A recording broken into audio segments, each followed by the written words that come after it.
नमस्कार मंडळी, श्री स्वामी समर्थ. येत्या 26 ऑगस्टला म्हणजेच मंगळवारी आलेले आहेत हरतालिका.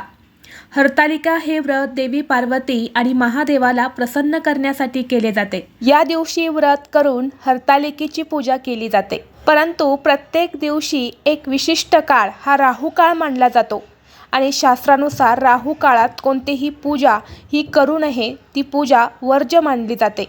त्या पूजेचं आपल्याला फळ मिळत नाही आणि म्हणून यंदा 2025मध्ये हरतालिकेची पूजा मंगळवारी या 2 तासाच्या राहू काळात चुकूनही करू नका, नाहीतर तुम्हाला पूजेचं फळ हे मिळणार नाही. तर कोणती वेळ ही राहू काळाची असणार आहेत, पूजेचा शुभ मुहूर्त कोणता असणार आहेत, तसेच या दिवशी कोणत्या नियमांचं पालन करावं याबद्दलची संपूर्ण माहिती एका व्हिडिओद्वारे मी तुमच्यासोबत शेअर केलेली आहे. तर तो व्हिडिओ पाहण्यासाठी या व्हिडिओखाली जो छोटा त्रिकोण दिसत आहे तर त्यावरती क्लिक करा, म्हणजे योग्य ती माहिती तुमच्यापर्यंत येईल. धन्यवाद. श्री स्वामी समर्थ.